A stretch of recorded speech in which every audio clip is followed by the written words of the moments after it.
ជាដំបូងជម្រាបសួរលោកគ្រូនាងខ្ញុំឈូផៃស៊ីណែមកពីថ្នាក់លេខរៀនទី10ក្នុងថ្ងៃនេះដែរនាងខ្ញុំនឹងធ្វើបទបង្ហាញពីមេរៀនទី2តទៅនឹងការវិតម្លៃក្នុងថ្នាក់រៀននិងទូនាទីការវិតម្លៃក្នុងថ្នាក់រៀននិងបង្រៀននៅក្នុងមេរៀននេះដែរនាងខ្ញុំលើកយកមកមាតិកាចំនួន4ដែលលើកយកមកបកស្រាយអញ្ចឹងយើងចូលដល់ទី1តទៅនឹងសេចក្តីផ្ដើមអញ្ចឹងសេចក្តីផ្ដើមរវាងតម្លៃគឺជាផ្នែកសំខាន់មួយនៃការបង្រៀននិងការរៀនមិនមែនគ្រាន់តែជាសកម្មភាពដែលធ្វើឡើងបន្ទាប់ពីការបង្រៀនដើម្បីផ្ដល់ពិន្ទុប៉ុណ្ណោះទេការរង្វាតម្លៃប្រកបដោយប្រសិទ្ធភាពគួរតែជាដំណើរការបន្តដែលកើតឡើងគ្រប់ពេលដើម្បីកត់ត្រានិងសំខាន់ជាងនេះទៅទៀតគឺកែលម្អការរៀនរបស់សិស្សឲ្យកាន់តែប្រសើរជាងមុនចឹងយើងចូលដល់ចំណុចបន្តនិយាយពីកត្តាសំខាន់ដែលជះឥទ្ធិពលលើការវិតម្លៃក្នុងថ្នាក់រៀនចឹងវាតទៅនឹងចំណុច classroom assessment ចឹងក្នុងចំណុច classroom assessment នឹងផងដែរយើងអាច assessment ទៅលើ 21st security knowledge skill and disposition របស់គាត់វាសង្កត់ធ្ងន់ទៅលើការគិតវិភាគការដោះស្រាយការសហការការប្រើវិជ្ជាជីវៈជាដើមមួយទៀតគឺយើងអាច assessment ដោយប្រើប្រាស់ technology ដូចជាការធ្វើតេស្តតាមអនឡាញការប្រើកម្មវិធីតាមដានពិន្ទុការប្រើដំណើរការ digital សម្រាប់ធ្វើ assignment ជាដើម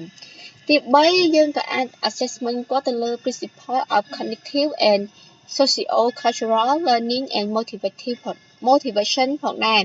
វាផ្ដោតទៅលើការវិធីសាស្ត្រគិតទៅលើមេរៀនសភាពផ្លូវចិត្តហេតុផលដែលធ្វើឲ្យសិស្សមានផ្លូវចិត្តនិងបរិវត្តវប្បធម៌ក្នុងការរៀនរបស់សិស្សនីមួយៗមួយទៀតក៏យើងអាចប្រើប្រាស់standard based education សម្រាប់ assessment ផងដែរជឿដូចជាការយើងកំណត់មាត្រដ្ឋានឬក៏កំណត់ standard របស់មុខវិជ្ជាមួយហើយយើងសង្កេតមើលថាសិស្សយើងបានរៀនដល់ standard ហ្នឹងអត់ទី4ទី5យើងអាចប្រើប្រាស់ high stake testing លក្ខណៈមក assessment ពួកគាត់បានដោយប្រើប្រាស់ការធ្វើតេស្តជាតិនានាតេស្តសម្រាប់ការឡើងថ្នាក់ឬក៏តេស្តវិតម្លៃគ្រូជាដើមទី3យើងក៏អាចប្រើប្រាស់ទី3គឺទី6គឺ data literacy គឺចំណុចនោះដែរយើងត្រូវយល់ដឹងពីការប្រើប្រាស់ទិន្នន័យដើម្បីប្រមូលវិភាគលទ្ធផលការកែប្រែផ្សេងចឹងចំណុចទី3និយាយពីទំនាក់ទំនងរវាងការណែនាំនិងការវិតម្លៃចឹងនៅក្នុងចំណុចនេះដែរយើងអាចសង្កេតឃើញរូបហើយតើតើ relationship between instruction and assessment ចឹងចំណុចទី1គឺ general learning goal and objective ចឹងមុននឹងយើងបរៀនយើងត្រូវកំណត់គោលដៅសិនគោលដៅថាតើយើងចង់ឲ្យសិស្សគាត់ចេះអីសិនបន្ទាប់មកយើង pre-assessment គាត់ pre-assessment ហ្នឹងលក្ខណៈយើងវាស់វែងមុននឹងរៀនមេរៀនហ្នឹងថាតើគាត់មានបានដឹងអ្វីមួយពីមេរៀនដែលយើងចង់ឲ្យគាត់ចេះនឹងនៅថាគាត់បានដឹងអីខ្លះឬក៏អត់ដឹងអីខ្លះនៅពេលដែលគាត់យើង pre-assessment គាត់ហើយ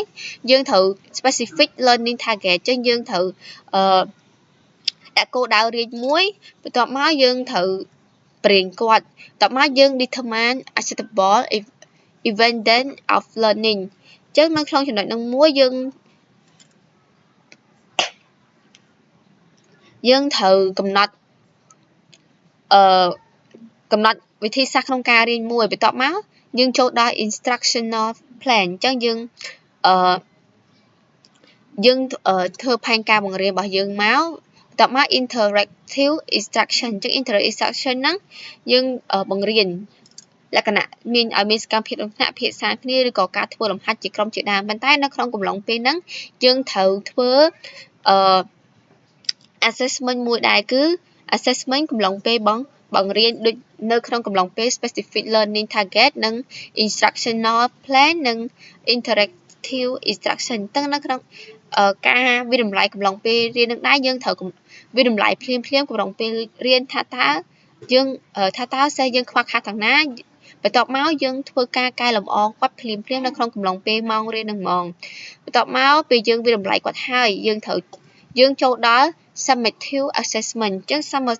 summative assessment នឹងដែរគឺជាការវិតម្លៃចុងក្រោយថាតើនៅពេលដែលសិស្សរៀនចប់បានទទួលអីខ្លះពីមេរៀនហ្នឹងដូចជាការយើងអាច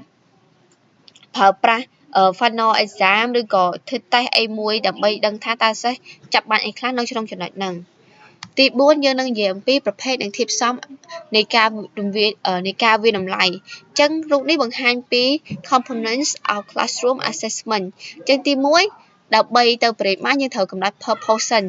purpose ហ្នឹងលក្ខណៈគោលបំណងហេតុអ្វី why am I doing this assessment តើហេតុអ្វីបានជាយើងត្រូវធ្វើការវាយតម្លៃនេះបន្ទាប់ពីយើងដឹងហើយលក្ខណៈឧទាហរណ៍ថាយើងចង់គោលបំណងយើងចង់វាយតម្លៃថាសិស្សចេះដីខ្លះពីមេរៀនហ្នឹងយើងកំណត់គោលដៅហើយយើងចូលដល់ measurement អញ្ចឹងយើងត្រូវដើរវិធីសាស្ត្រក្នុងការវាស់វែងវិញម្ដងថាតើយើងប្រើវិធីសាស្ត្រអីដើម្បីដឹងថាតើសិស្សទទួលបានចំណេះដឹងអីខ្លះអំពីមេរៀនហ្នឹងបន្ទាប់ពីយើងធ្វើការវាស់វែងហើយយើងចូលទៅដល់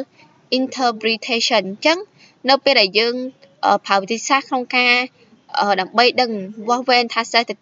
មានទទួលបានចំណេះដឹងពីមេរៀនខ្លះហើយយើងអាចយកលទ្ធផលទៅនឹងមកបកស្រាយថាតើវិធីសាស្ត្រដែលយើងលើកយកមកប្រើហ្នឹងសិស្សអាចទទួលបានអត់ឬក៏សិស្សអាចចាប់បាន